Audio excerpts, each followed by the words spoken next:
Welcome everyone. I'm Martin Hägglund, and this is the second of our Frankie lectures, which have been made possible by the generosity of Richard and Barbara Frankie. Gary introduced the whole series last time, so I won't go over all that again. But just to have a sense of the format, the speaker who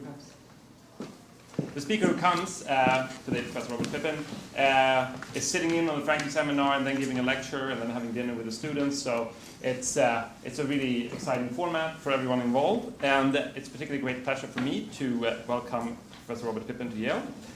Pippin is the Evelyn Stephenson Distinguished Service Professor of Social Thought and Philosophy at the University of Chicago.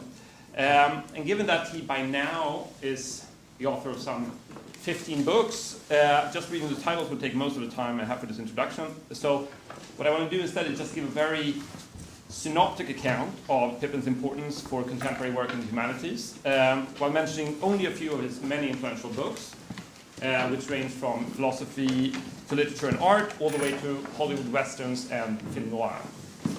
So at the heart of Pippin's work stands a book from 1989 entitled Hegel's Idealism. And I think it's extremely rare for a work of secondary literature and philosophy to have the kind of transformative effect and enduring legacy that Pippin's book has had, both in Anglo-American philosophy and in Germany. What Pippin did in that first book was that he powerfully refuted the idea that Hegel is some sort of pre-critical and totalizing metaphysician, instead showing why Hegel may be the most sophisticated of all post-Kantian philosophers, up until the present. And this is a perspective that Pippin has continued to develop through Hegelian engagements with philosophers such as Nietzsche, Adorno, and Heidegger, as well as in his book on Hegel's practical philosophy, which not only reconstructs Hegel's dialectical notion of freedom, but also shows why this notion of freedom offers profound challenges to many contemporary philosophical paradigms. So not just the historical relevance of Hegel, but the contemporary philosophical relevance of Hegel, in the way it allows us to challenge, for example, naturalist accounts of action or moral individualism. Now, all this would be impressive enough in itself, but Pippin has also pursued his dialectical logic of action in sophisticated engagements with authors such as Henry James and Marcel Proust, as well as through readings of modern art. So one can say then that Pippin never forgets the interdisciplinary and historical vocation of philosophy, thus remaining true to Hegel's dictum that philosophy should be its own time comprehended in thought. However, what I think is even more remarkable is that Pippin does not choose between an emphasis on the practical, social, and historical constitution of agency on the one hand, and Hegel's logical, metaphysical ambitions on the other. On the contrary, as Pippin has made clear in his recent work on the science of logic, if we understand Hegel's claim that logic is metaphysics in the right way, we will understand why it is crucial for grasping why historicity and sociality are essential and irreducible. It would be a mistake to call Hegel's concerns in the logic abstract. Rather, they concern the most general conditions of sense-making, and thereby they have concrete implications for our understanding of everything we do and everything we are. Now, I can testify firsthand to the sort of excitement that is generated when one begins to understand this claim. For the past 3 years, some of us here at Yale have been reading The Science of Logic systematically, and Pippin's new essay on the science of logic have accompanied us as we have done so. Indeed, during these 3 years, I've often had students coming to my office declaring that, oh, Pippin just published a new essay on the logic, with the same kind of excitement that you would declare that your favorite band just released a new song. And happily, I can declare that the album is now about to be released, and it has a great title, Hegel's Realm of Shadows. Come to think of it, that would be a great name of a rock band. Hegel's Realm of Shadows. It would sell out stadiums. Pippin may not be selling out stadiums, even though I think he should, but he's one of the most vital and important thinkers alive, so I'm very excited to welcome him here to Yale.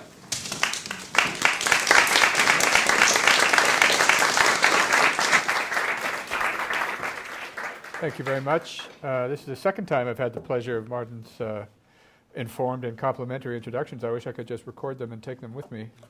It's very kind of you to invite me.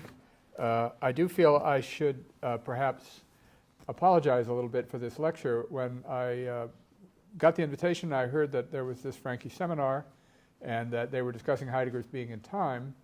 And I know that Martin's interpretation of Heidegger is very much, I would call a Hegelian interpretation of Heidegger. I thought I would read something on Heidegger's criticism of Hegel, which is what this paper is. My compulsion to apologize is that it will sound, although I agree with Martin it isn't, but it will certainly sound excessively abstract, just by virtue of who Hegel and Heidegger are.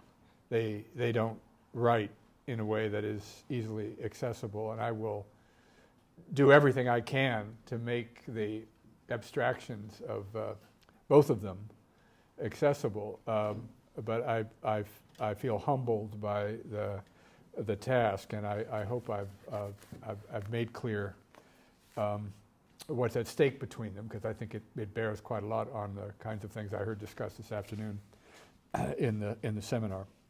The project from which this paper is drawn is a philosophical engagement with the tradition of anti-Hegelianism in modern European thought. A critique which I want to show amounts to an attack on what I consider Hegel's version of idealism, and ultimately on systematic philosophy as traditionally understood, which Hegel is thought by many people to have brought to some sort of conclusion.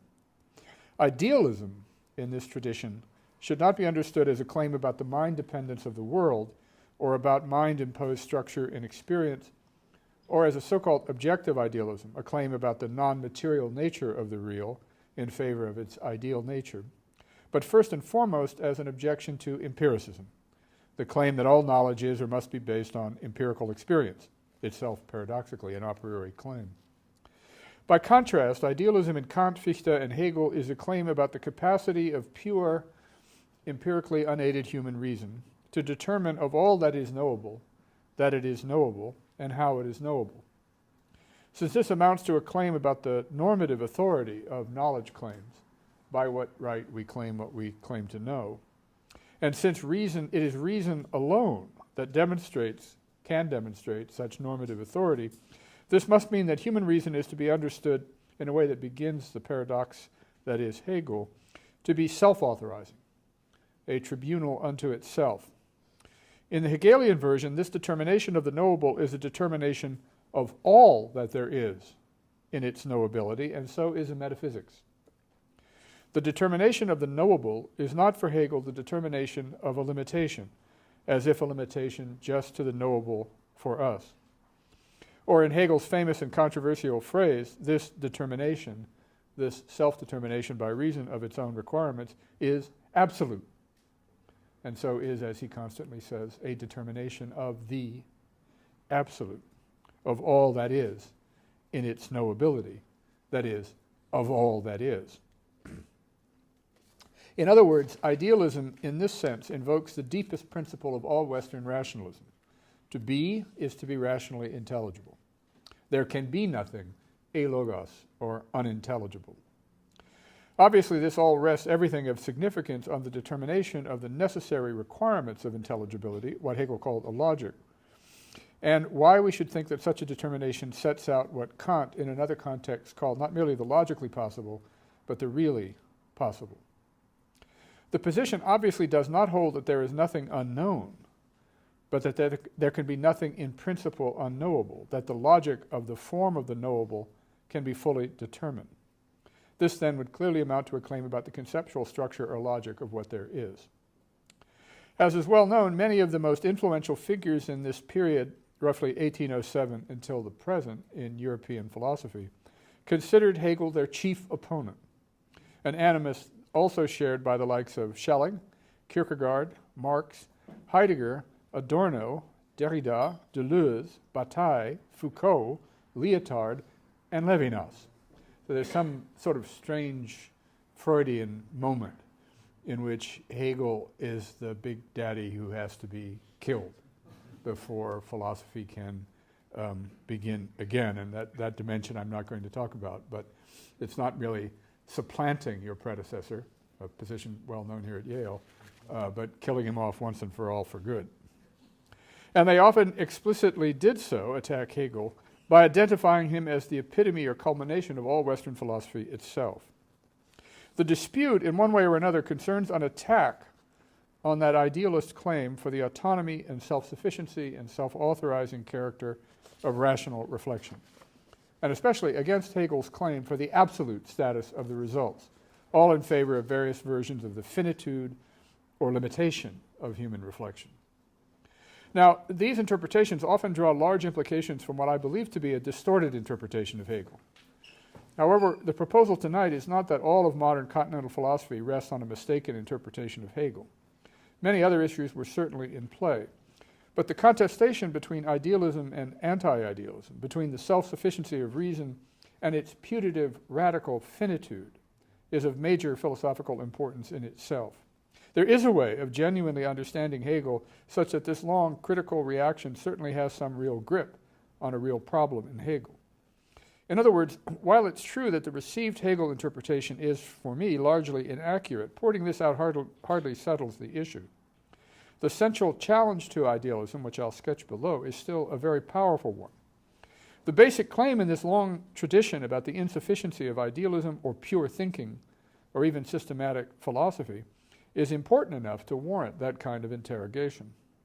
My suggestion will be that Hegel's potential contribution to this discussion has been both misunderstood and undervalued, and the central claim is that when the ambitions of what Hegel called pure thinking are properly identified, the criticisms embodied in the finitist argument that I want to identify, while interesting and important, don't hold. But first I have to proceed to a ridiculously brief summation of the Hegelian ambition itself. So here goes. The central idealist claim began with Kant's critique of pure reason and his assumption that reason was capable of determining what it was entitled to claim, and capable also of restricting itself when it could not provide such authority. The first critique is itself an exercise of pure reason, exercised on itself. This almost immediately generated the concern that such an enterprise would not only end in a destructive, self-devouring skepticism, but in an all-destructive nihilism, Jacobi's original coinage, leaving nothing of moral substance or objective status standing. But a deeper and more long-standing issue arose in the thought of Hegel, especially in his attempt in his major theoretical work, The Science of Logic, a book that has not until very recently, to say the least, enjoyed much of a reception in either Anglophone or European philosophy. The issue of that book looks like this. Hegel's claim has three components. The first is the claim that a priori knowledge of the world, the ordinary spatio-temporal world, is possible, a priori knowledge of the world. Knowledge about that world, but achieved independently of empirical experience. Obviously, Hegel does not mean knowledge of how cholesterol is produced or what caused the extinction of dinosaurs, but knowledge of the right understanding of the substance-property relation, the form-matter relation, essence-appearance relation, universality and particularity relation, and so forth. The second component is where all the controversies begin. It is the claim that this a priori knowledge, while in some sense to be specified ultimately about the world, consists in thinking or reason's knowledge of itself, thinking's determination of thinking, or as Hegel designates it, a science of pure thinking. This is what distinguishes classical rationalism from post-Kantian idealism, as Hegel understands it. The former holds that reason has access to its proper objects outside itself, non-sensible entities, monads, res cogitans, Platonic ideas. The latter, that the object of pure thinking is only itself. But there is clearly a question to be asked. How could the first two components, a priori knowledge of being, and pure thinking's object, being itself, possibly be jointly true? One long dominant interpretation of Hegel on this point, the third component, and the putative resolution of this tension between the first two, holds that these two claims can both be assertable only if what there really is, the really real world, what is accessible only to pure reason alone, is itself something like thought, thinking moments, perhaps something like the absolutes or God's thinking itself, an inherent evolving noetic structure unfolding in time from the human perspective, Spinoza-like absolute in itself.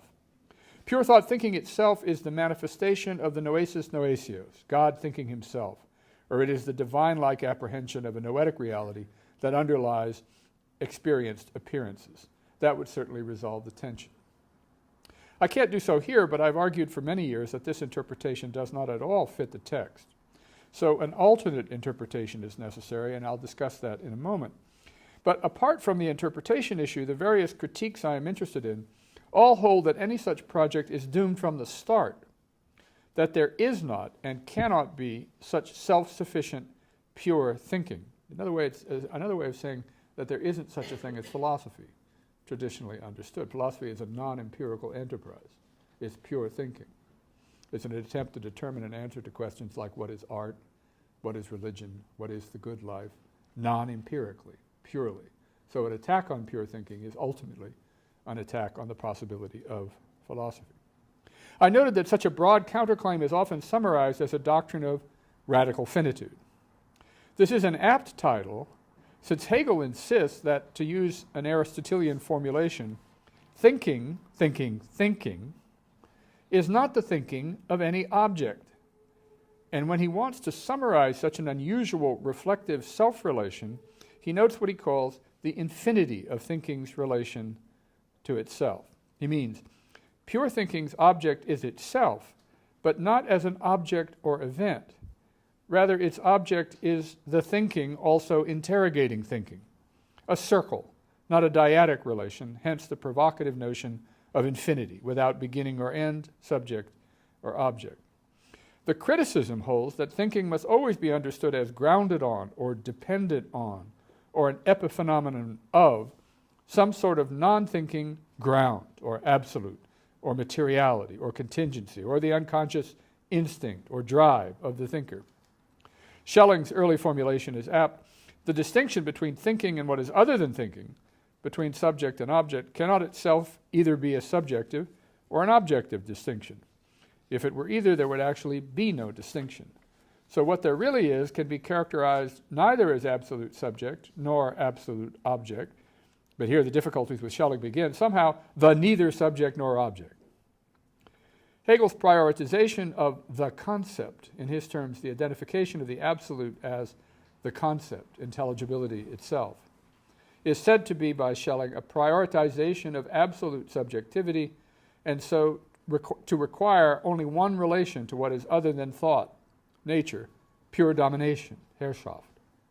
It would be hard to overstate the influence of such an argument. The details vary a great deal, of course, but the form of skepticism remains, from Schelling to Heidegger to Adorno especially. But the counter-argument I want to defend is that Hegel's treatment, the topic of pure thinking, has nothing to do with the thinker, the subject, consciousness, the mind. The topic rather raises as a problem the possibility of the intelligibility of even whatever is being touted as preconscious source or hidden origin. The intelligibility of what is assumed in any such determinate identification as a knowledge claim, even of the so-called neither subject nor object.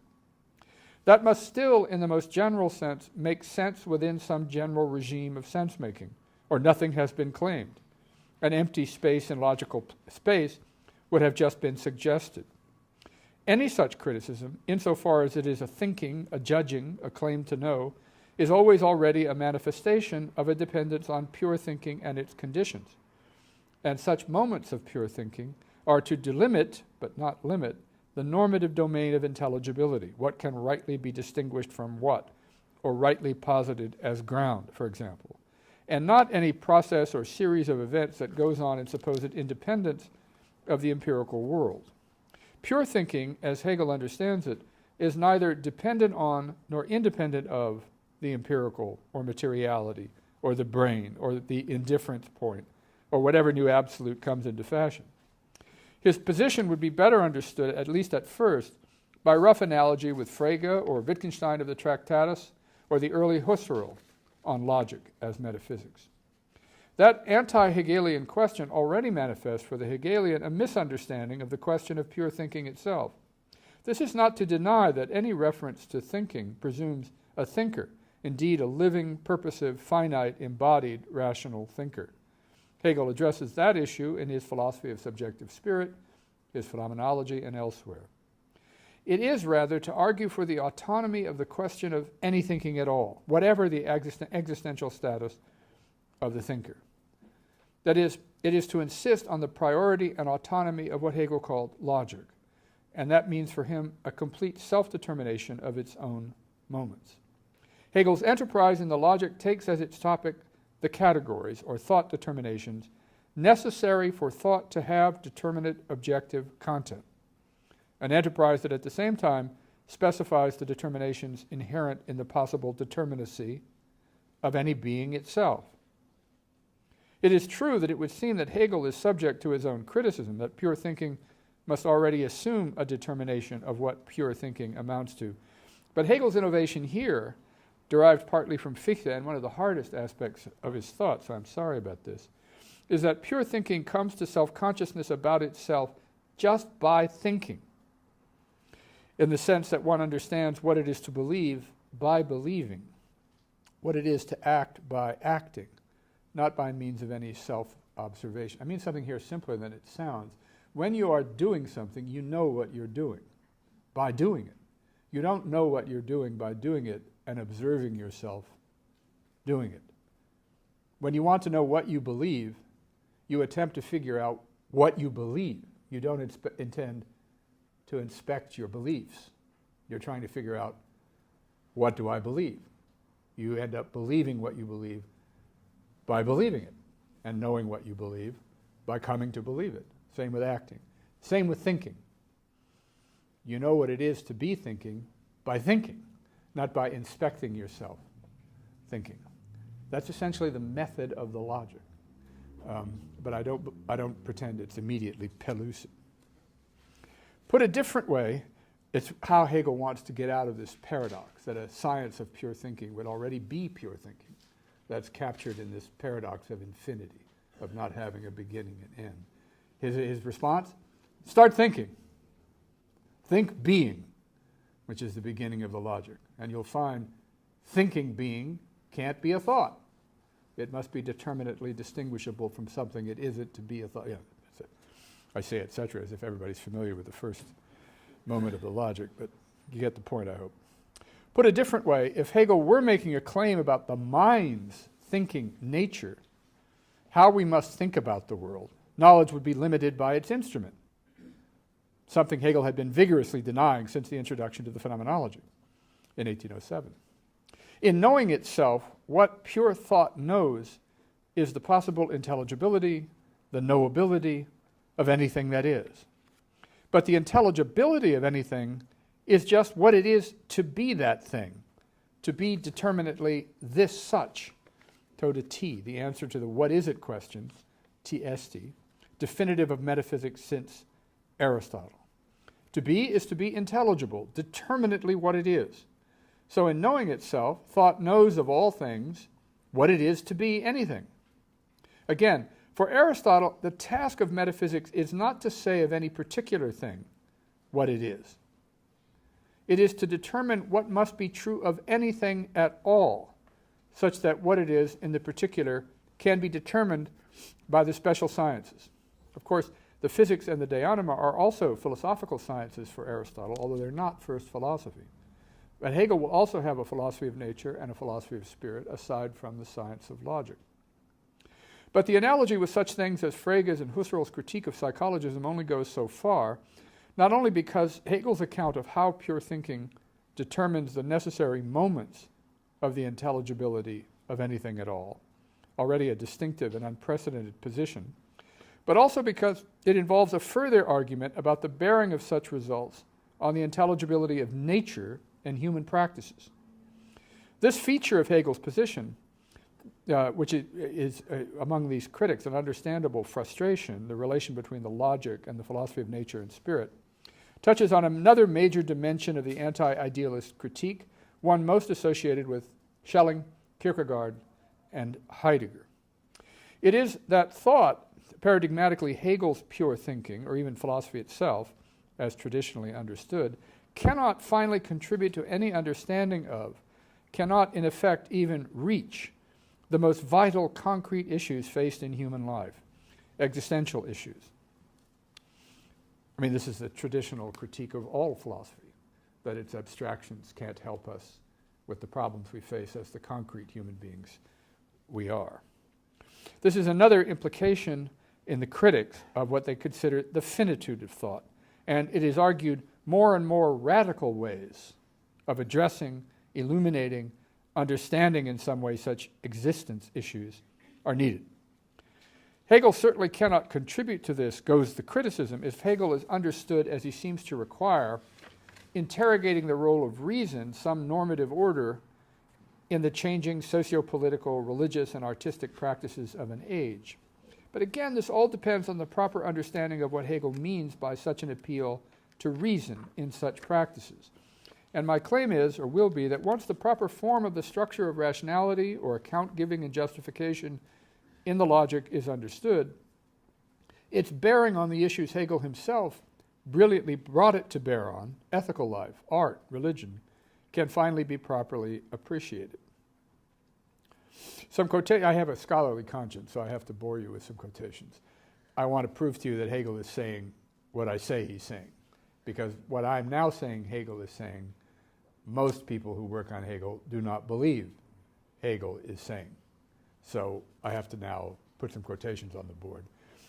Hurling Hegel quotations at you at 5:30 in the evening is not polite, but as I say, I do have a scholarly conscience. This is Hegel. I don't see how anybody can doubt what I'm saying, but they do, almost all of them. But this is what Hegel says.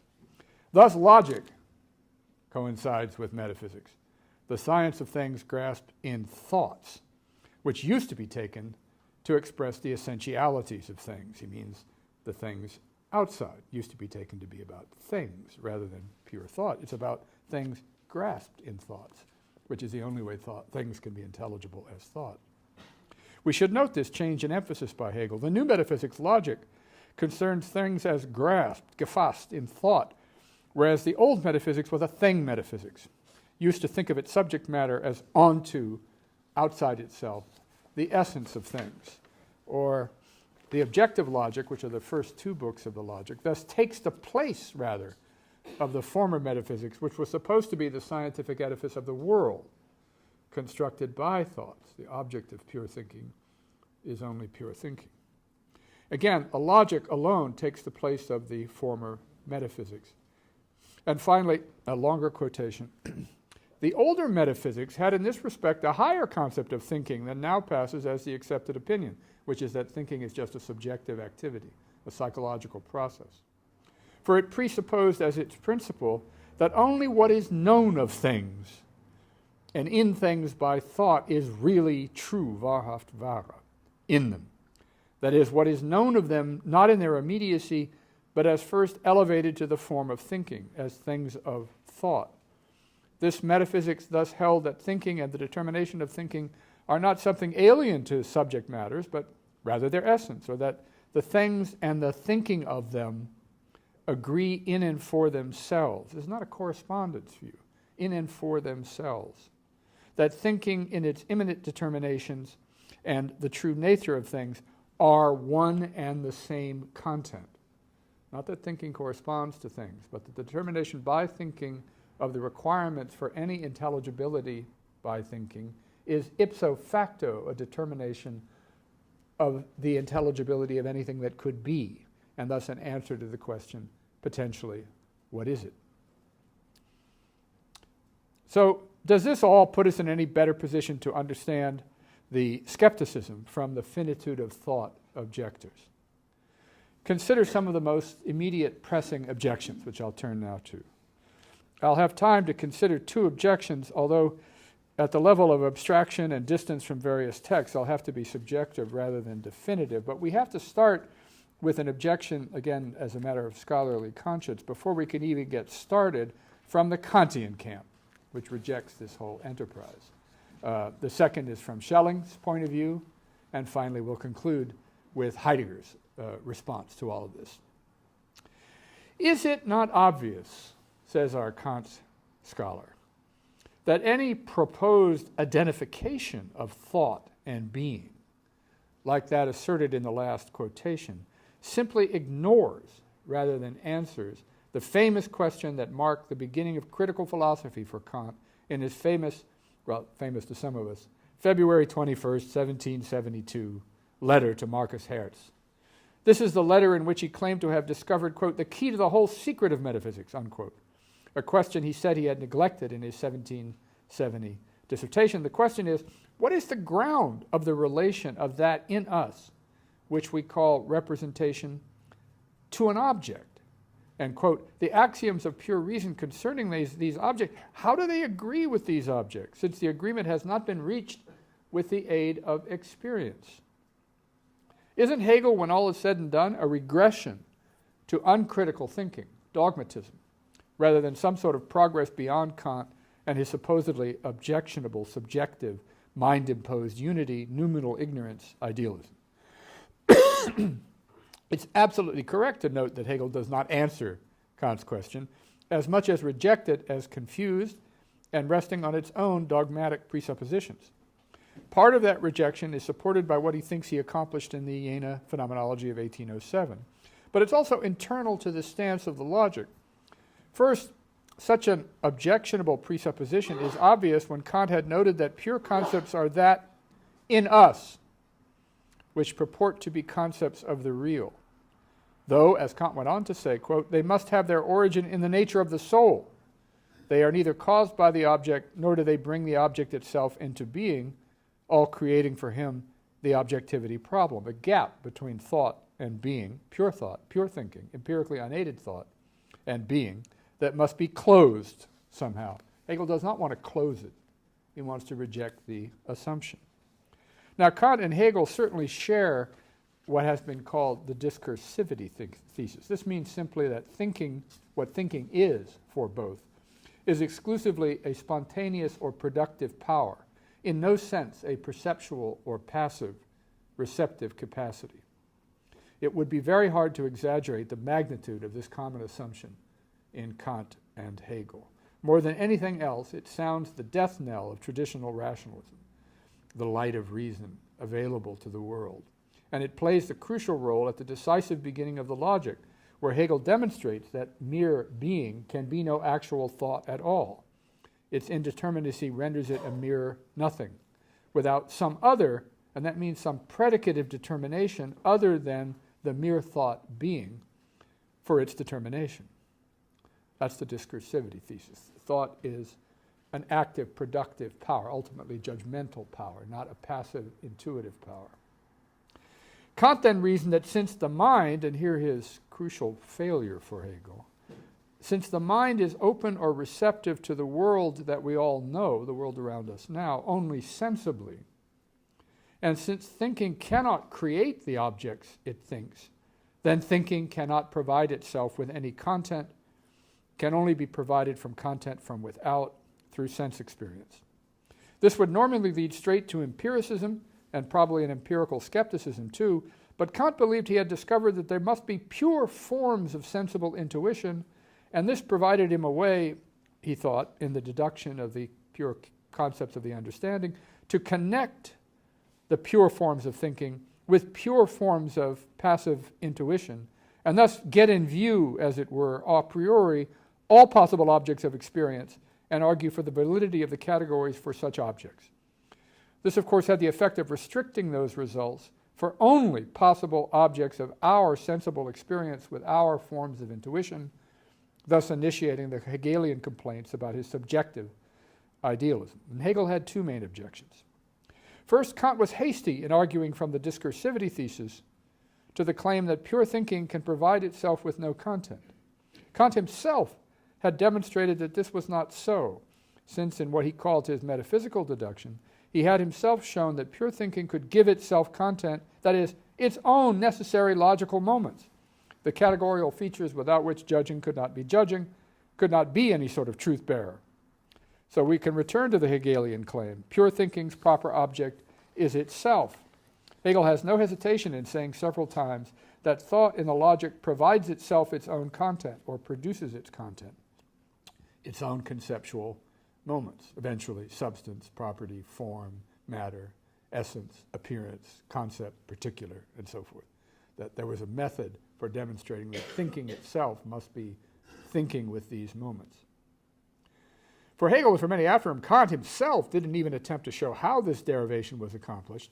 He claimed misleadingly that he simply followed Aristotle's list that had been lying around for centuries, although that, of course, was not true. He essentially made it up. Moreover, Kant had realized that such forms of thought alone already provided what he called a clue, a Leitfaden, a guiding thread for the categories as forms of objects. So a link between the forms of thought and the forms of being was already in play for Kant. Second, Kant had already realized that the pure forms of thought were not just features of a human thinker, were not psychologically subjective, but necessary for any discursive thinker, whether human or not. Well, that just means any non-divine thinker. But since these forms of judgment are the forms of any possible truth-bearer, and since truth is either truth or not, it makes no sense to say that these forms delimit something like what is true for discursive thinkers. There's no such thing as truth, but just for X. The subjectivizing element in Kant are the species-specific pure forms of intuition, not the forms of thought. And once we reject the doctrine that there are such things as pure forms of intuition, as Hegel does, we can return to a position like Aristotle's, where we can in effect study being by studying the forms of predication. In Arya Kozman's fine phrase, quote, "Predication is nothing but the logical or discursive face of being," unquote. So Hegel thinks Kant had neglected his own achievements in the metaphysical deduction and in what Hegel humorously called Kant's fear of the object, unnecessarily subjectivized his results. It's Kant who is uncritical and dogmatic, not Hegel. Schelling's differences with what would become Hegel's position on logic as metaphysics are already apparent by implication in his early work. I assume many of you know that Schelling was slightly younger than Hegel, but much more famous in the early part of the 19th century, and brought Hegel to Jena as a kind of mentor, and was furious when the Phenomenology came out in 1807, and Hegel had put in a lot of clearly recognizable insults to his sponsor. Another killing the father issue, in this case killing the son.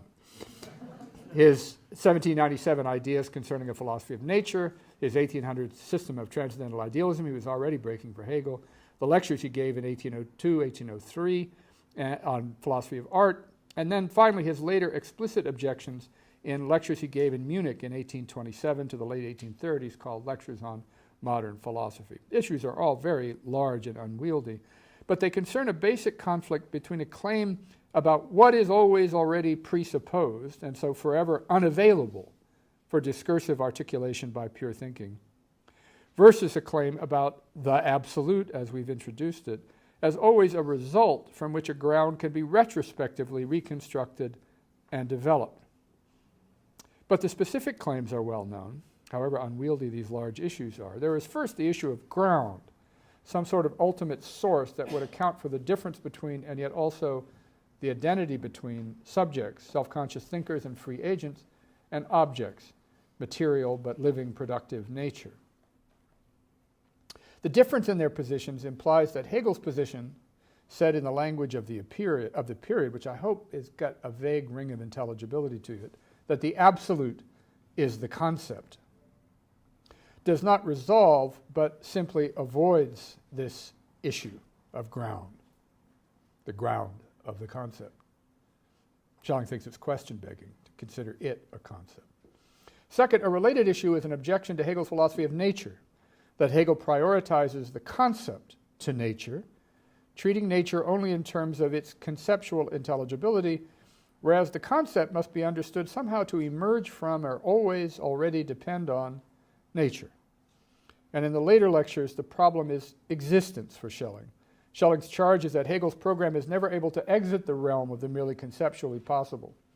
Hegelian philosophy can deal endlessly with what some possibility must be to be the possibility it is, but this has nothing to do with what there is, with the facticity that, as Schelling puts it, something exists. Hegel's results are locked up in the merely conceptually possible in what Schelling calls negative philosophy.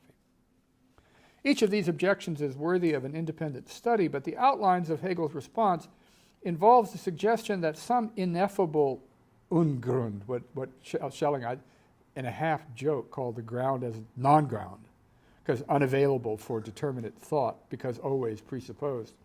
The objection is that does not even amount to a philosophical position. The language of the claim is well known from the preface to the Phenomenology, where Hegel, clearly referring to Schelling, who certainly noticed, is that all of this is an attempt to pass off, quote, its absolute as the night in which, as one says, all cows are black, unquote, which he calls, quote, an utterly vacuous naivete in cognition, unquote. One indeterminacy claimed as source is indistinguishable from any other possible candidate. If it is differentiable, a determinate position, then such a source has some sort of conceptual determinacy and falls inside the moments of the concept. That's why the concept is absolute. That which in principle falls outside the thinkable designates nothing at all. Such an Ungrund is an Unsinn, is nonsense. To be sure, Schelling has a lot to say about the role of art in somehow manifesting this discursively unmanifestable ground. But I don't believe it affects the basic determinacy point. The ineffable remains simply ineffable. But there is a deeper and more important point behind Schelling's concern. As he would put it, if there are both subjects and objects, thinkers and things they think about, then ultimately they still have incompatible properties. So how is it possible that pure thinking self-determination could somehow help us understand how that could be? Unless we are metaphysical dualists, and Hegel certainly isn't it obvious that we need some account of substance that could explain how self-conscious thinking and self-determining agency could emerge out of a material world otherwise devoid of these capacities? If so, this would seem to lead us into Schelling's language of a material's nature's self-negating of its own self-conscious materiality, something that might be easier to understand if we also follow Schelling into a notion of the absolute that manifests itself as both a living material nature with this capacity for self-negation and the results of that self-negation, which can be identified as neither. I'm sorry about the obscurity, that's the way Schelling talks. Hegel treats this way of looking at the problem as a complex of category mistakes. The question of the evolutionary conditions for the emergence of consciousness and language is an empirical question, just as is the question of what capacities the brain must have for there to be consciousness and language use. Again, the proper question is philosophical, or in Hegel's terms, logical. In his encyclopedia system, the transition from nature to spirit is not a question of substance. At some point, and it doesn't matter for philosophy at what point or how, natural organisms reach a level of complexity and organization such that they begin to become occupied with themselves and each other, and eventually to engage each other and to understand themselves in ways no longer appropriately explicable within the boundaries of explanations proper to nature considered apart from such capacities. Hegel's language about this is everywhere practical, not substantive. It is not that Hegel is denying that self-consciousness and intentional agency are facts in the world. He is simply claiming that no fact about the organic properties of such beings accounts for what it is to be self-conscious or agents, and that is the prior question. Those are categories of achievement for Hegel, indeed collective achievement, and the question of what is achieved is for him an autonomous philosophical question. Of course, what he calls spirit, Geist, remains embodied and so subject to mixed explanations, in which its natural properties bear on its activities as spirit, things like age, geography, and diet. This is what Hegel calls in the encyclopedia anthropology, and he has a lot of interesting things to say about it. But fundamentally, spirit is said to be its own, quote, self-liberation from nature. And spirit is another paradoxical phrase, a product of itself.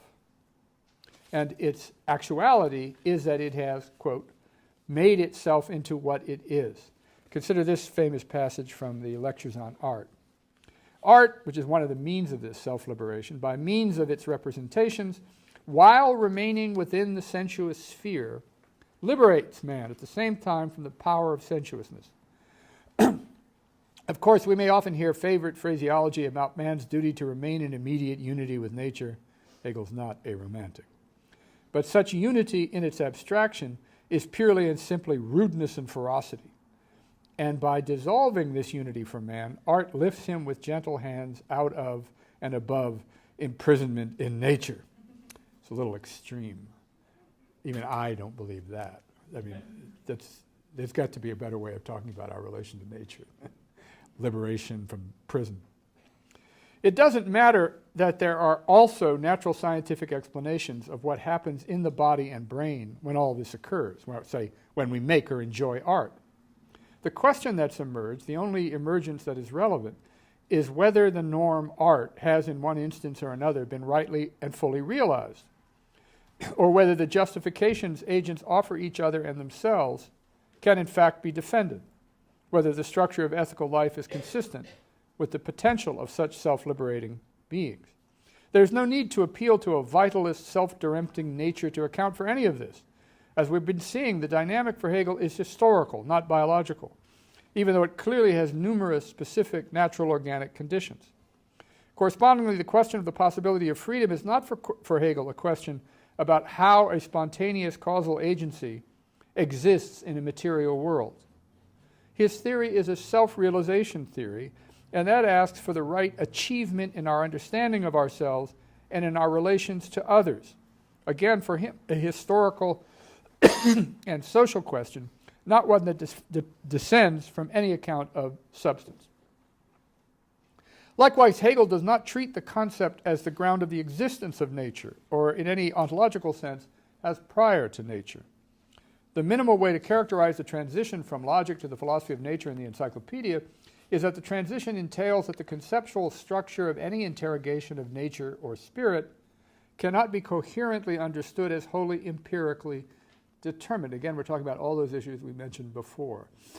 Finitude, infinity, limit, unlimited, substance, property, accident, necessity, contingency, possibility, appearance, essence, and so forth. All of that must, Hegel thinks, be manifested in a philosophical account of nature, and the philosophy of nature is his attempt to show that it is, as nature was understood at the time. Each aspect of the real philosophy should be shown to depend in some way on a non-derived conceptual structure manifested in its pure form in the logic. This characterization of dependence is not incorrect, but it still, admittedly, doesn't distinguish how Hegel thinks of that relationship in a way that will exclude the common sense notion of an empty subjective form being filled by objective empirical experience or imposed on extra logical material. He doesn't mean that. This can't be right because on Hegel's approach, any conceptual structure already determines a determinately intelligible empirical content.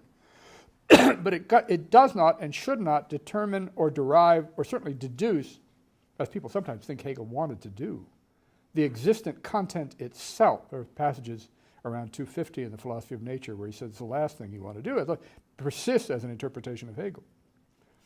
As he says in the penultimate paragraph on the Encyclopedia Logic, the method is not an external form, but the soul and concept of the content, from which it is distinguished only insofar as the moments of the concept, even in themselves, in their respective determinacy, come to appear as the totality of the concept of any intelligibility at all.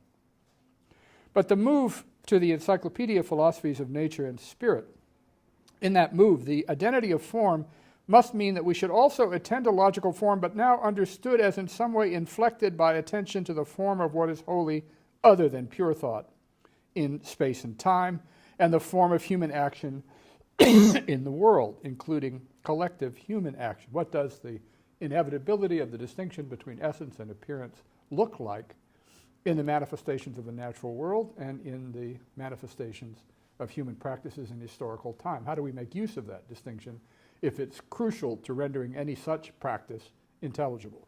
That's what he tries to show us in that account. The conceptual structures laid out in both parts aspire to a conceptual or a priori truth. Sorry, I'm getting over a cold. Even if the results of the empirical sciences and historical actuality are everywhere incorporated. This is largely what Hegel means when he says frequently that spirit seeks to find itself in nature and in its own practices. It seeks to understand them, to understand their intelligible form.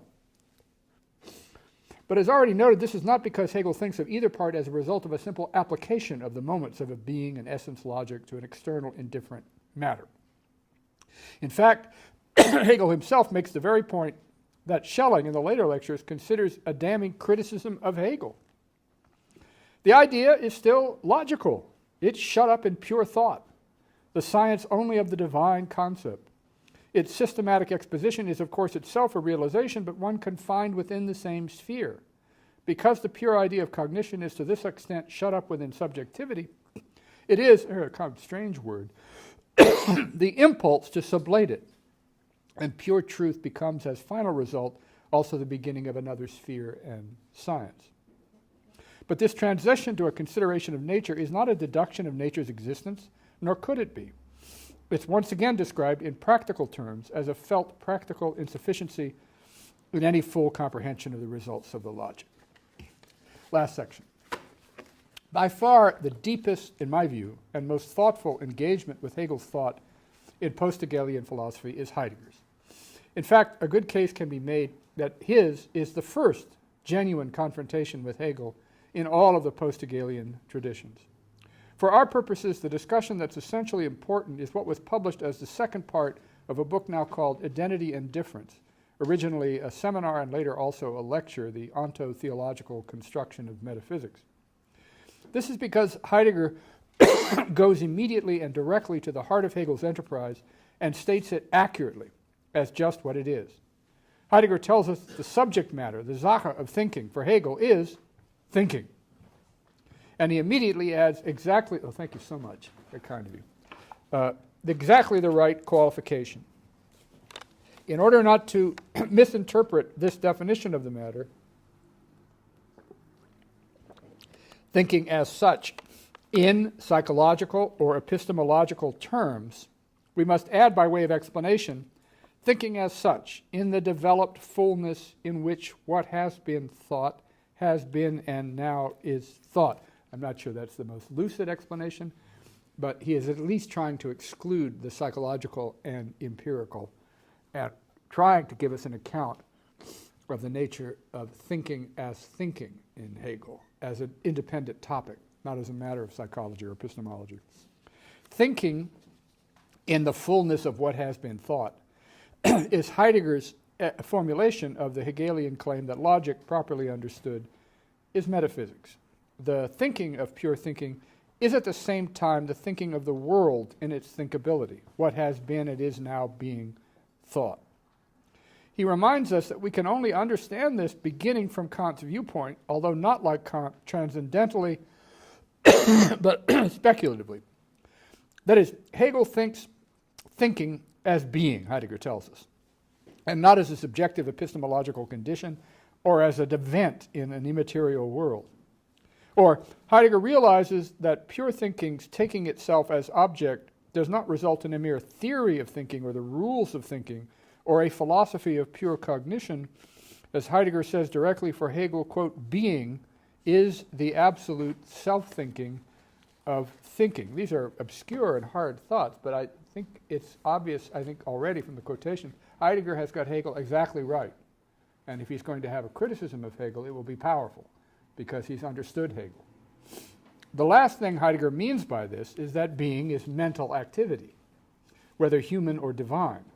That would merely be an account of one of the beings, a subject matter of one of the special sciences, and would presuppose a logic of intelligibility.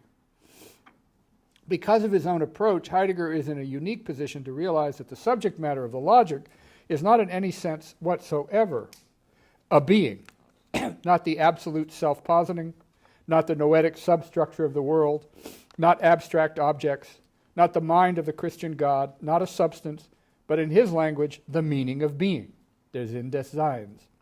As he puts it in his distinctive language, the being of beings reveals itself as the ground that gives itself ground and accounts for itself, thinking's determination of its own moments. The ground, the ratio by their essential origin, are the logos in the sense of the gathering of beings and letting them be. This is Heideggerese. Sorry about that. They are the hen panta, the all one. Thus, science, that is, metaphysics, is in truth not logic. We now understand the name logic in the essential sense, which includes also the title used by Hegel, and only thus explains it, as the name for that kind of thinking which everywhere provides and accounts for the ground of beings as such within the whole in terms of being as ground, that is, logos. The fundamental character is ontotheologic. The divine at stake, in what Heidegger means by theologic, is, he constantly explains, not a being, not anyone, and he goes so far as to say, to whom we can pray or play music or dance to. He notes almost with a hint of contempt. Ontotheology is over for Hegel, the theology that considered God a being. And Hegel was for him the first to realize that the divine aspect of thinking has nothing to do with a being's thinking, but to the absoluteness of thinking. Because in Hegel, as the culmination of all metaphysical thinking, thinking is divine because it's self-grounding and serves as ground for any being being intelligibly what it is. Because of all of this, thinking is also theology, because it concerns the causa sui. So in summation from Heidegger, metaphysics responds to being as logic and is accordingly in its basic characteristics everywhere logic, but a logic that thinks the being of the beings, and thus logic which is determined by what differs in the difference. Ontotheologic, the difference between being and the account of any of the beings, the particular sciences. As we'll see, Heidegger means that metaphysics is determined by this difference between being and the beings, without metaphysics, and Hegel included, being able to think this difference properly. It is and remains unthought in metaphysical thinking. Compare what Heidegger is saying to what Hegel says, and the accuracy of Heidegger's characterization will be immediately clear. The logical is to be thought, this is Hegel, in a system of thought determinations in which the antithesis between subjective and objective in its usual meaning disappears. This meaning of thinking and of its determinations is more precisely expressed by the ancients when they say that nous governs the world, or by our own saying that there is reason in the world, by which we mean that reason is the soul of the world, inhabits it, and is immanent in it as its innermost nature, its universal. I mean, once you could see that in Hegel's, intuitively, if you're coming to this for the first time, I don't know what to say if you're coming to it for the first time, but there is a kind of intuitive rejection of all of this, as if Hegel is saying we can sort of pull the basic structure of reality out of thinking spontaneously. And there isn't much reason to believe we could do anything even putatively that, and then very little reason to believe initially that the results actually, because the self-determination of pure thinking, count as what it is to be any determinate being, that give us the moments necessary for anything to be a determinate being. But that's not Heidegger's objection. He thinks all that's just dandy, that this is the key insight into what all of metaphysics has been trying to do. He just thinks there's something unthought in it, and that the unthought is what we're now going to hear more about. Heidegger has a problem with metaphysical thinking. He notes approvingly that Hegel's approach is developmental. We come to the determinations of thinking by trying to think, first of any object at all, being, thinking being, anything at all, and then determining what we would have to think even anything at all. That it's developmental, not deductive, and that this developmental thought, thinking, is intertwined also with the history of thought, with the history of philosophy. In his engagement with this thinking, Hegel tries to think rightly what really has been thought in the developing positions, and that Hegel's attempt is a sublation, a preserving and raising up of all that has been rightly but partly thought into a whole. Heidegger accepts this intertwining with the history of thought, but he says his own approach is to think what has remained forever unthought in the metaphysical tradition, remains hidden in the history of thinking as logos. Accordingly, he says his engagement is not an elevation or sublation, not progressive, but a step back, or Schritt zurück. While Hegel thinks the ultimate identity of thinking and being, Heidegger's basic thought, he says, is difference. Thinking's determination of absolute intelligibility actually, he says, recedes before the true subject matter of thought, being itself. Something remains unasked, the difference between being and the beings. Again, recall, I always find it helpful to mention Aristotle. Hegel follows Aristotle. The task of first philosophy is not to determine of anything what it is, but to determine of anything at all what it must be, such that the question, what is it, could have some purchase. That's the Hegelian version of what Heidegger calls the ontological difference, first philosophy, and the special ontic sciences of what is it, of the beings. Heidegger is objecting that this leaves unasked why the thinkability of any being is limited to what it is to be a being. That leaves the question of being qua being simply assumed, already determined as thinkable determinacy itself. But that means it's unthought, just assumed. Why should the meaning of any being, of all being, be the determinacy of being as just what it is? You might think, well, so what if it's unthought? Not a very interesting thought to think something other than that. Heidegger's going to make an enormous amount of hay out of that this question is unthought, presupposed, dogmatic. The meaning of being shouldn't be understood immediately as the conditions necessary for the determinacy of any being. There's a deeper question about being and meaning that isn't asked.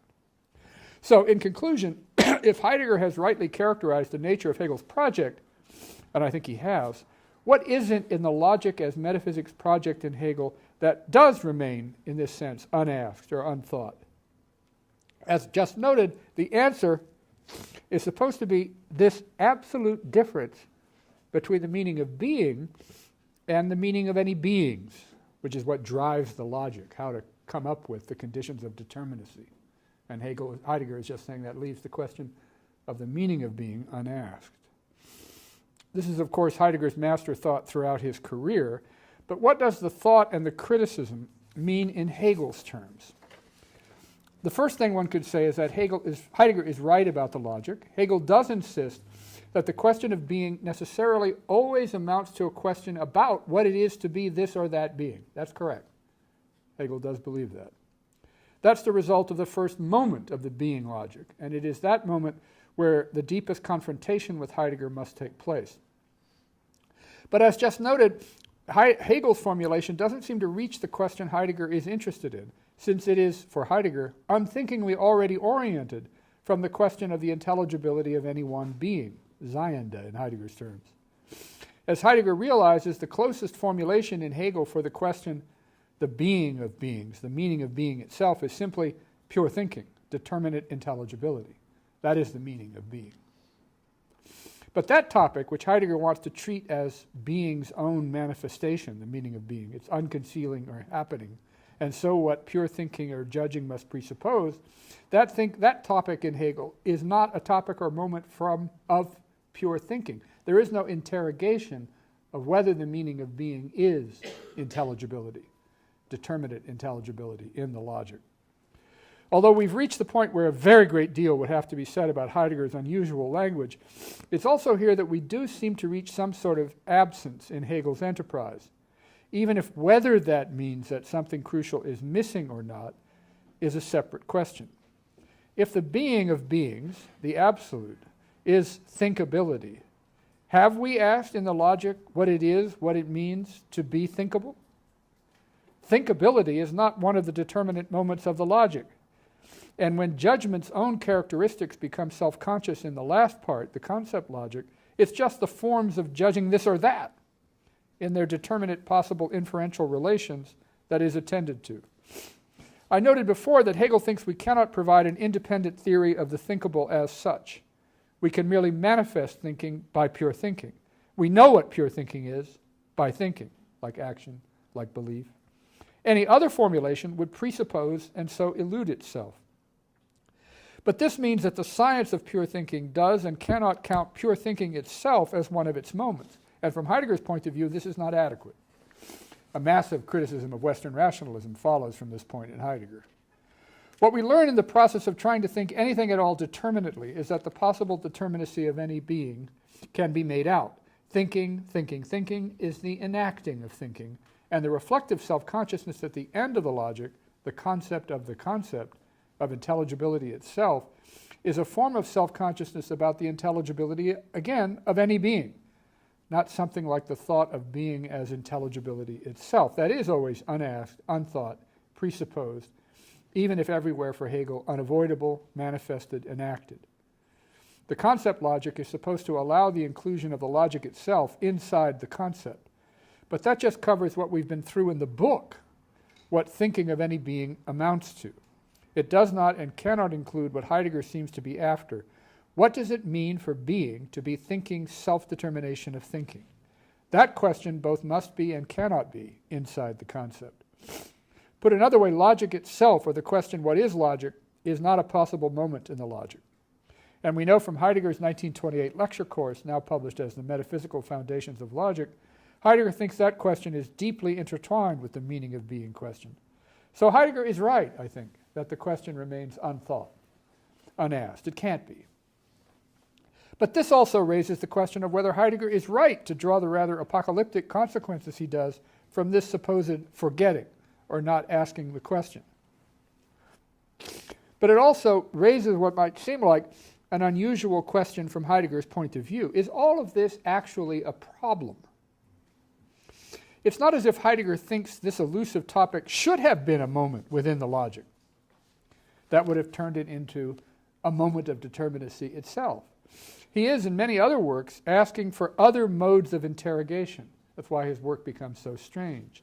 First from a fundamental ontology, form of phenomenology, to such strange notions as Gelassenheit or releasedness or Andenken or kind of pious thinking, or a Denken that he says is a Danken, a thanking, to the intimation of the fourfold, kind of farmer metaphysics of earth and wind and sky. But from Hegel's point of view, there is no reason to believe that these attempts would not generate their own form, again, of difference and so elusiveness. And for Hegel, this would be because the only kind of interrogation of being there could be is the interrogation of any determinate being and the mode of those determinations, thought determinations, Denkbestimmungen. It might be Heideggerian enough for Hegel to invoke another formulation of the same problem, that thinkability as the meaning of being can only be shown, not said. Thanks for your patience. That was the last.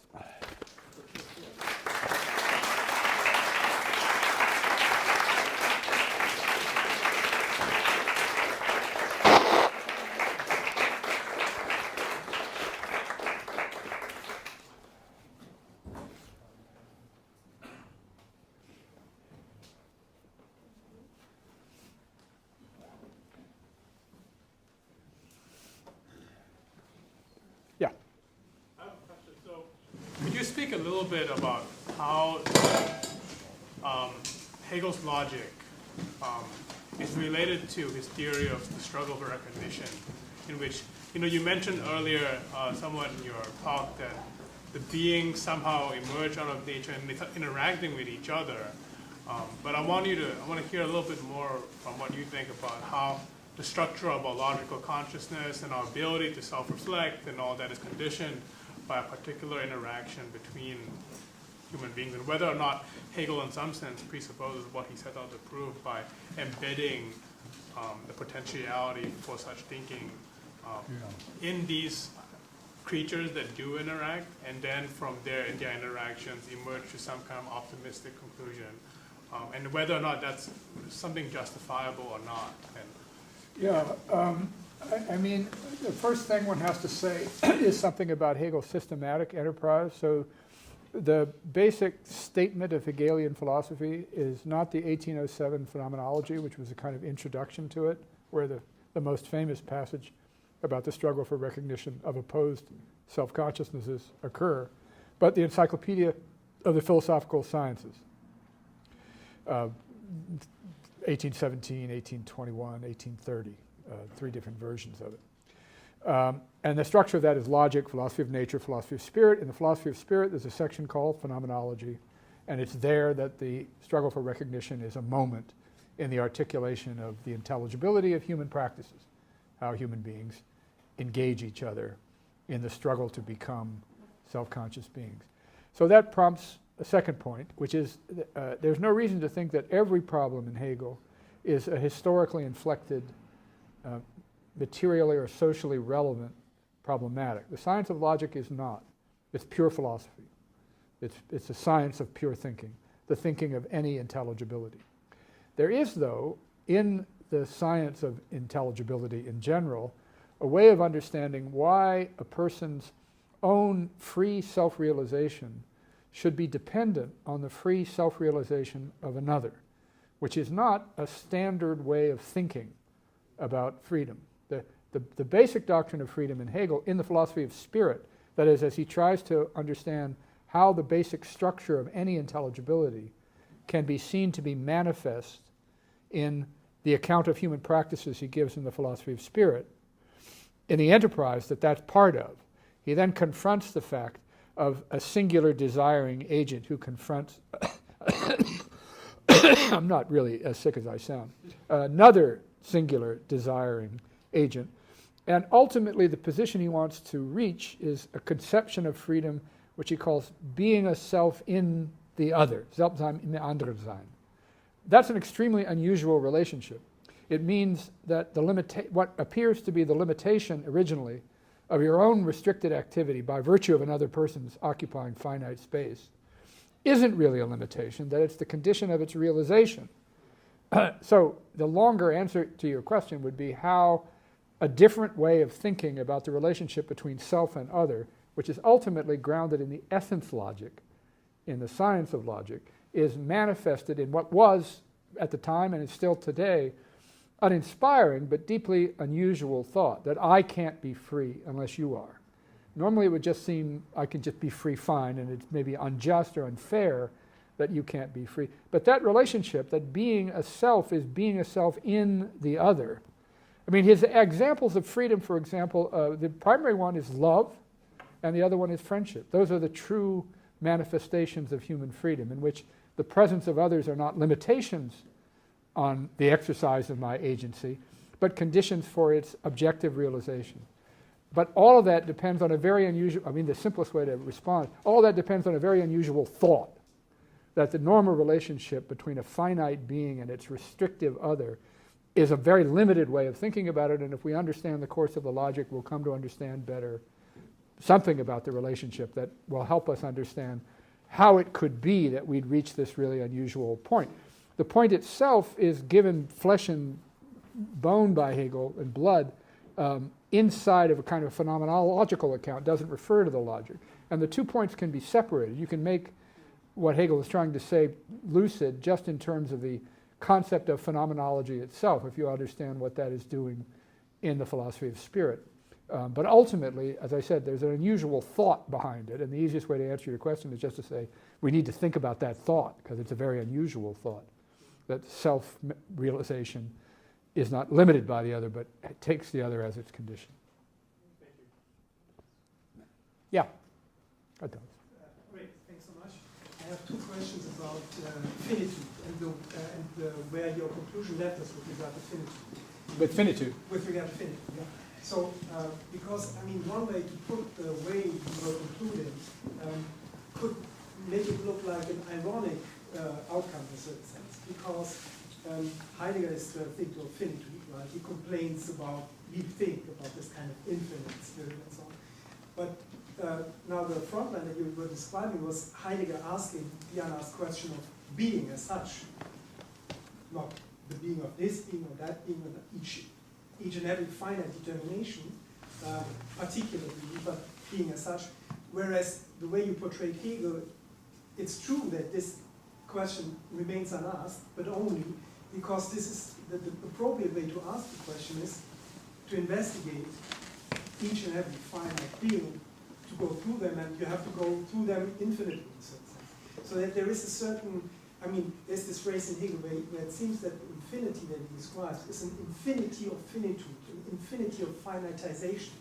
So that we could portray the outcome of the whole thing as somehow being, there is a certain finitude that is already involved in Hegel's account, and Heidegger asking for something infinite of a different sort.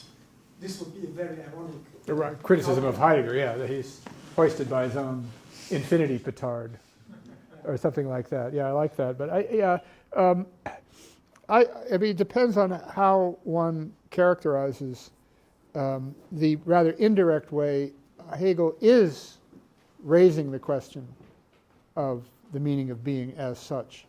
I mean, it does manifest itself as thinkability, and it manifests itself by attending to all the possible ways in which it could be constrained, limited, and incorporating them into it, by sort of systematically destroying the idea of the in principle unthinkable, the in principle unintelligible as an empty position. So it does emerge in that sense.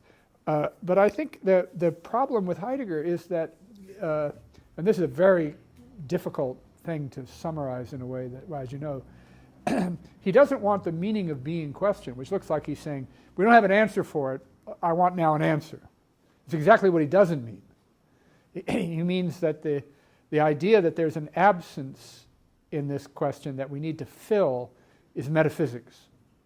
I know you're saying, well, what's the point of raising the question if there isn't a kind of determinate answer to it?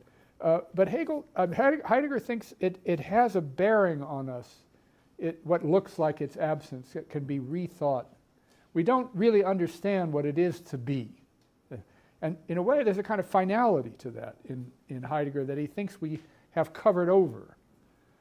So, I mean, I think his position is more radical than the ironic rejoinder. And then it opens the question of, well, if it's more radical, what's he talking about? If he means there's a constantly, and he, by the end of the 30s and the 40s, he's already talking about what being is in its manifestation is its concealing. Its revealing and concealing structure is all that there is to the meaning of being. And that's, in a way, from a Hegelian point of view, not a very satisfactory, yeah, exactly, right. And you reach a point where there's almost a kind of begging the question standoff, because Heidegger is going to claim that the assumptions by which this is unsatisfying in Hegel are just, in a way, begging all the questions that he wants to raise, whereas Hegel is trying to say, well, no, you're begging the question by assuming there's always something outside of the regime of intelligibility. I mean, in a way, that's kind of an empty point. You can always just say, well, how do you know there's not something outside the realm of the regime of intelligibility in Western metaphysics? And, I mean, maybe it can emerge historically or something like that. All Hegel can say is, give me one. Show me. Like what?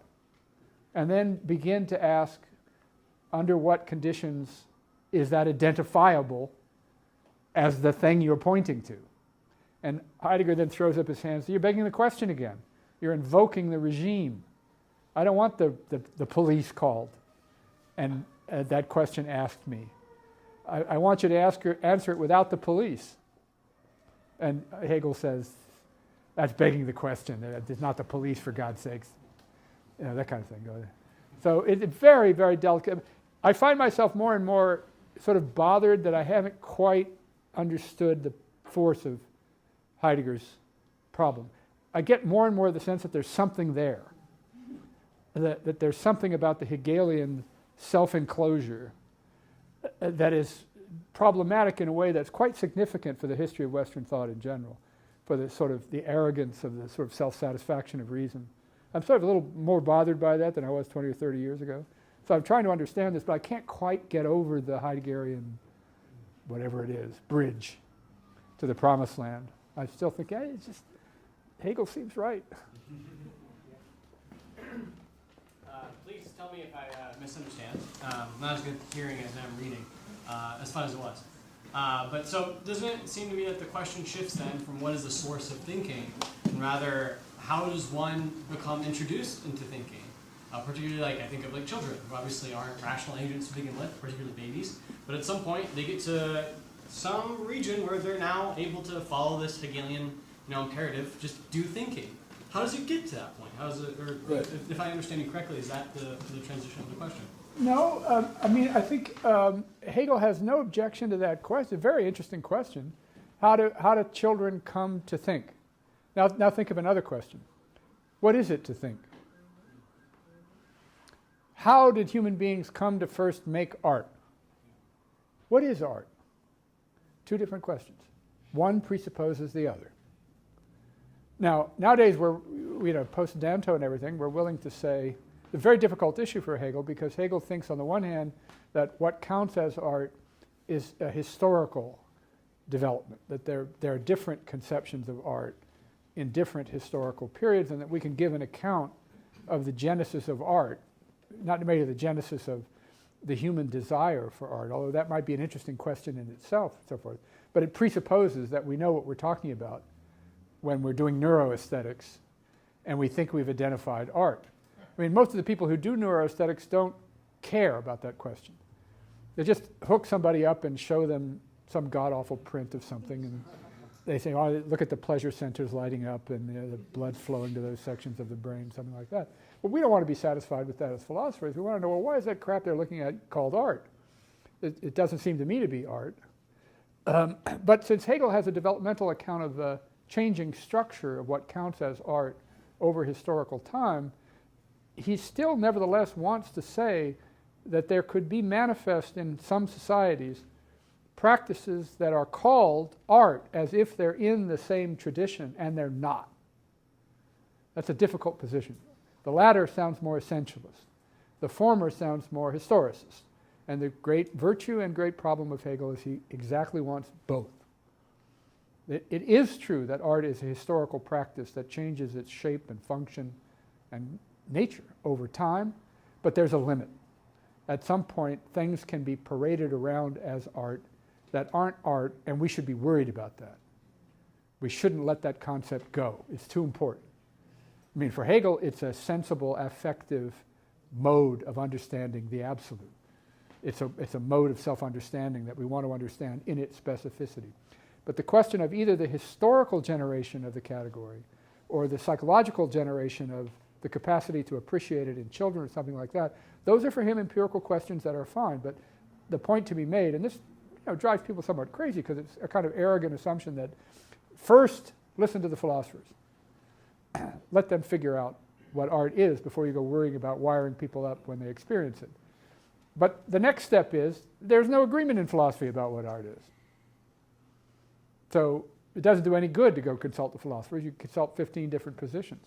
But Hegel thinks, he's got an answer to the question, and all you can do is try to give it. But he doesn't think of it as subject to empirical stories about its genesis as part of the answer to what it is. That's a philosophical question.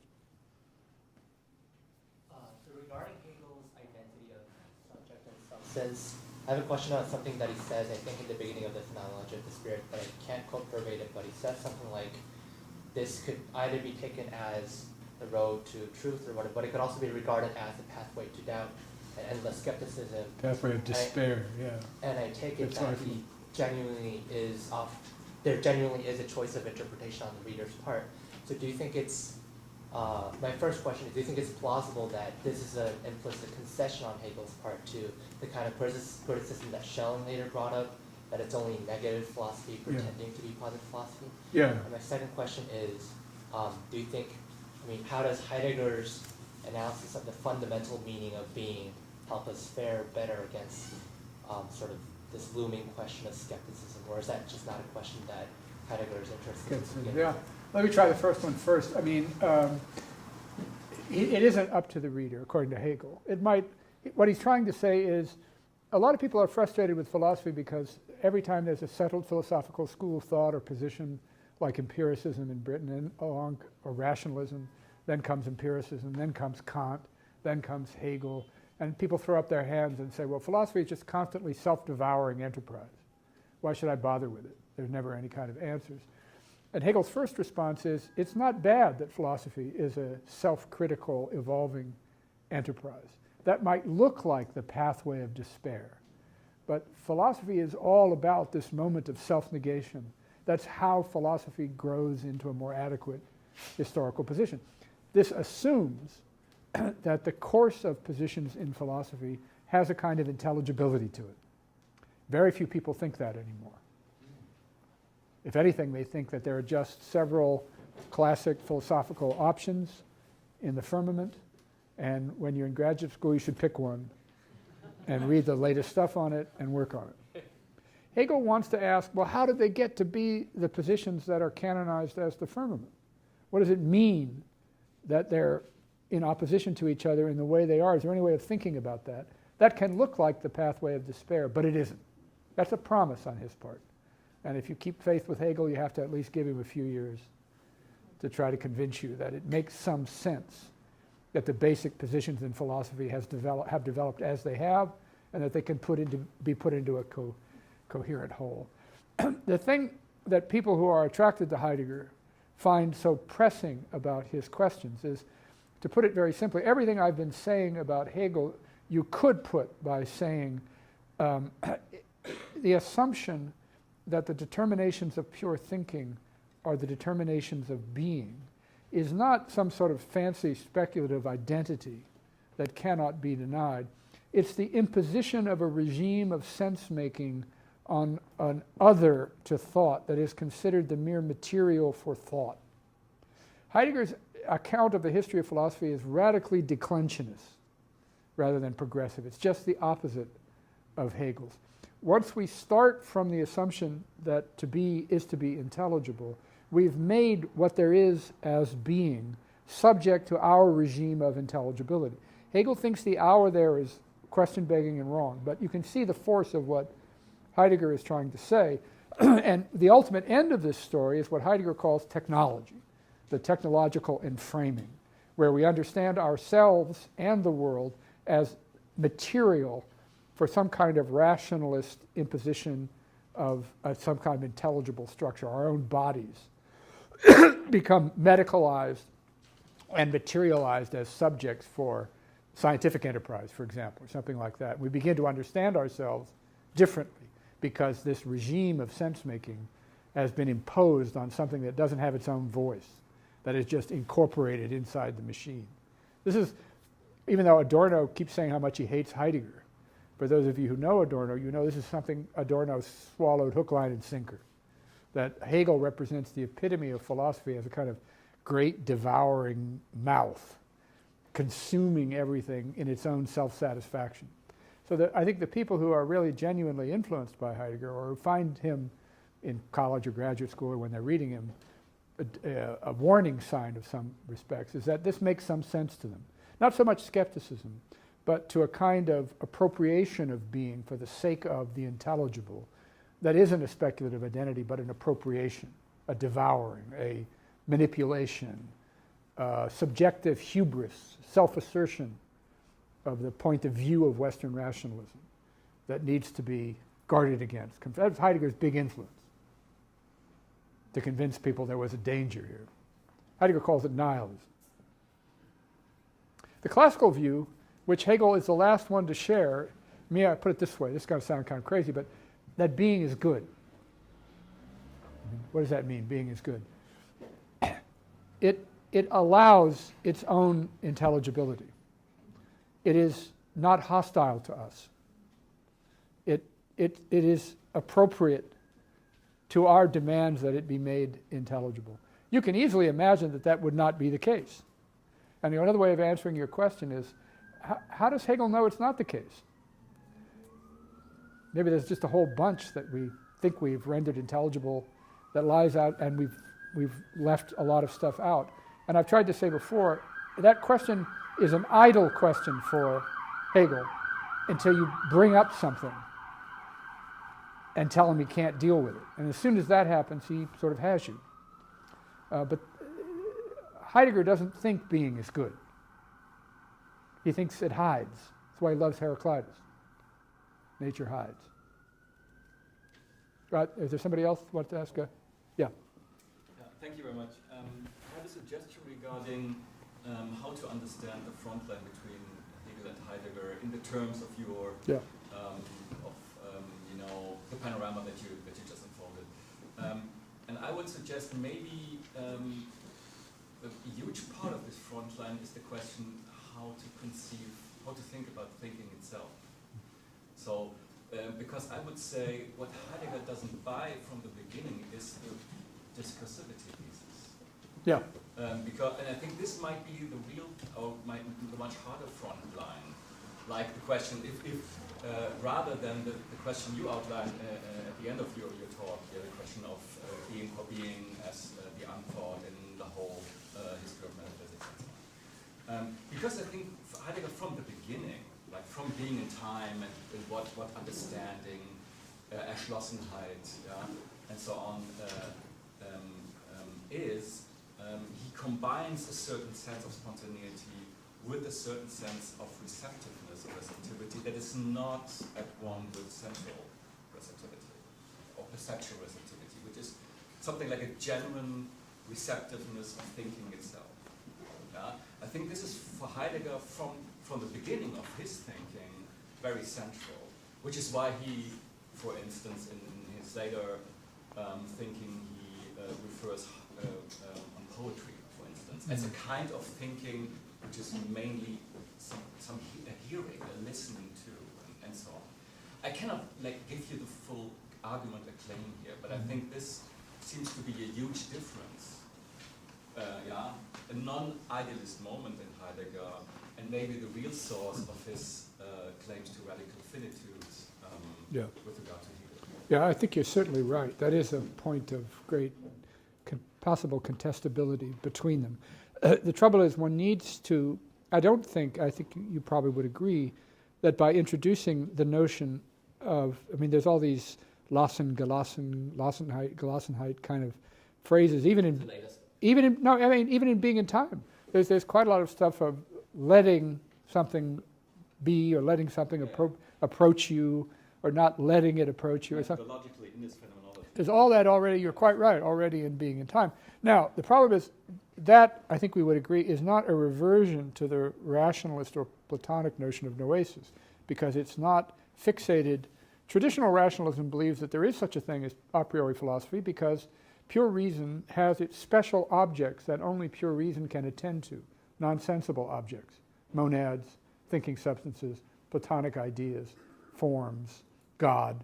That's traditional rationalism, and it's receptive in the sense in which there's a light of reason, a light of nature, a noesis, an intuition, by virtue of which the undeniability of a claim can be maintained by virtue of having seen it, of there being an intuitive light of reason. That is not what Heidegger is trying to revert to. So then the question is, well, what?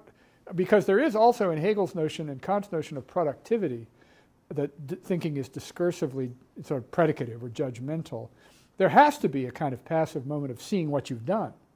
There has to be already a kind of complementary. It's just that the seeing, the passivity, is focused on itself.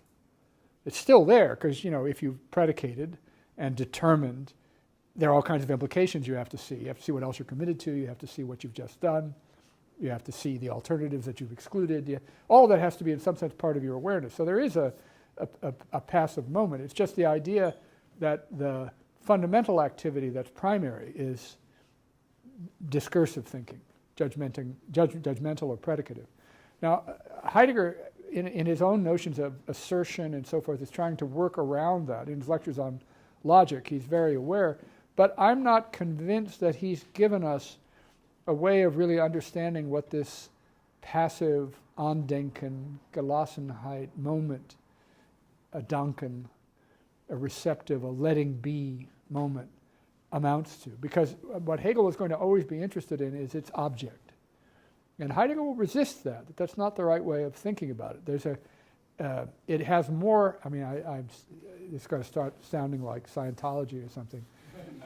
But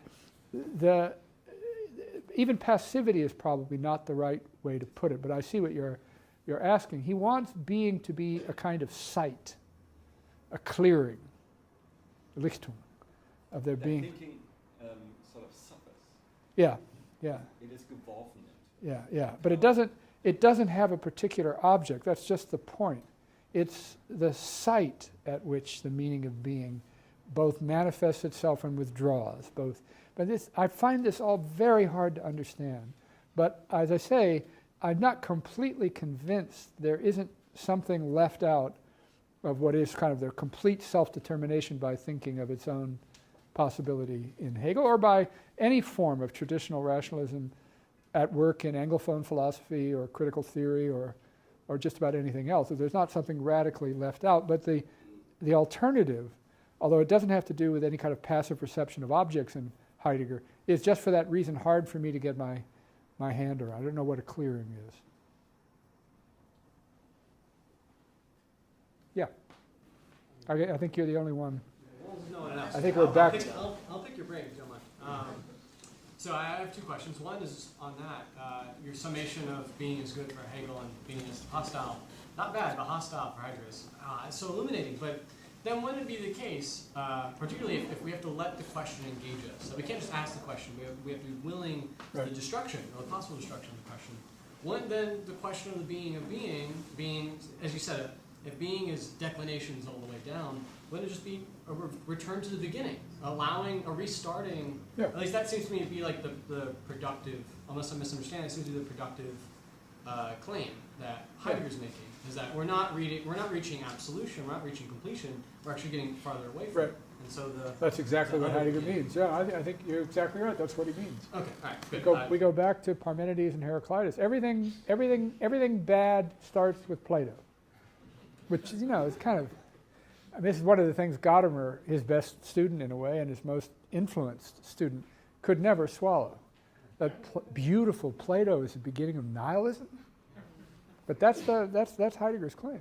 The other question I had then, because this is something I don't think I agree with you on, but hopefully I'll get destroyed. You said that God is no longer a being, which in the letter on humanism, yes, Heidegger has that short little thing about God being valued and that being a nihilism in itself. So I especially with his later stuff on especially God's being part of the fourfold and all that, it seems like they are beings, unless I'm misunderstanding. On the other hand, too, he also says that the default of God is a default to be absent. So I just wanted you to elaborate a bit more. Well, I mean, what became the idea of religion after ontotheology in theology, which was quite influential, since Heidegger is now probably the most influential figure in contemporary theology, became so-called negative theology. I mean, my colleague Jean-Luc Marion is the epitome. It's good that God died. Now he can be God. That kind of thing. It's really by negative determination that the manifestation of God as not a being, but the meaning of all being can be manifest. So, I mean, the letter on humanism, I mean, you have to take into account, first of all, that, especially what he says about Marx, Heidegger is writing in occupied France. He wants to get back to work. And so I think a lot of the letter on humanism, which was so influential in France, is a political document meant to protect himself. He knows where they're coming for him. And so all of a sudden, Marx is a great thinker. God is God. Don't let him be a value. It's just a lot of BS in that letter. The later stuff on ontotheology is all consistent with the rejection of God as a being. But that doesn't mean there's not a religious element in Heidegger. I don't quite mean to say that. But there is a hesitation to adopt any of the traditional Christian theological apologetics that we know from scholasticism. Was there a privilege that the Greeks had being polytheistic or such, or is that too just another step? He doesn't talk much about religion. I don't think he takes seriously polytheism as a moment in Greek thought, as much as he focuses mostly on philosophy. I think he thought they were. I mean, there is the question of Aristotle, so he does have a lot of things to say about Aristotle. And what's interesting about Aristotle, which he sort of comes close to understanding, is that when you ask yourself, I mean, one version of your question before about children is, well, yeah, we know about thinking, pure thinking, by trying to think. But why do we try to think? Where does that come from? The animation for philosophy. So there's a dynamic, erotic component to the beginning of the enterprise of Hegel. We want something. We want to think. Where does that's not part of thinking. That's the condition of thinking. It's an erotic desire. We need completion, we need to think. Why do we need to think? Where's that in Hegel? Where's the origin of the logic? There's a phenomenological introduction to the logic that explains why in thinking we would come to the standpoint of absolute thinking, pure thinking, thinking itself. That doesn't answer the question. What is the place of thinking in a human life? Where is it a game that we play? Or is there something connected in the aporia of everyday life that makes pure thinking ultimately inevitable? I mean, these are very vague questions, but there isn't really a kind of approach to them in Hegel. And, well, there isn't, I mean, that's not quite true. It's a long question, but there is something more of the grip of a question like that in Heidegger, of the meaning of being having an existential priority. Whereas in Hegel, if you ask, well, what is the point of the unthinkability of the pure thought of anything at all? What is the point of it? What's disturbing about it? Why start it? There's something left out. Maybe that's one way of saying what's left out in Hegel, what Heidegger is worried about. There's something left out. The meaning of thinking. I mean, in all the ways Heidegger means the question of Sinn, or meaning. Its significance for us, its unavoidability, its pressingness, its dramatic necessity is absent in the beginning of the logic. With what must science begin is the first section of the logic. That's all about logic, about being, where you want him to answer the question in a somewhat different way. Yeah? Thanks. So I think I've noticed that so far we discussed logic, thinking, and being, but I guess I wonder to what degree language functions in all of this. So I guess could you say a bit about how language functions in the impasse that you see? Yeah. I think you've identified between Hegel, I mean, this is Derrida's great objection to Hegel. He doesn't have what a modern philosopher would regard as a very sophisticated theory of language. It's a vehicle for thought. Thinking isn't, I mean, it's embodied in human language, but not in a way that has philosophical weight to it for Hegel. We've come to think differently. But I just think I have to admit that I don't think of there being in Hegel much of philosophical weight attached to the fact that thinking is linguistic. There's a kind of belief in pure concepts as moments of pure thinking self-determination that can be embodied in any language. It's much different in Heidegger, who does think language is the house of being, and they're just, completely different. But that already, in a way, it's post-Herder in the German tradition that all of this became much more pressing. And Hegel was not really influenced as much as he could have been by Herder. I don't ever find it a very interesting topic in Hegel. He's not that good on it. So, let's thank you. Oh, okay. Thank you.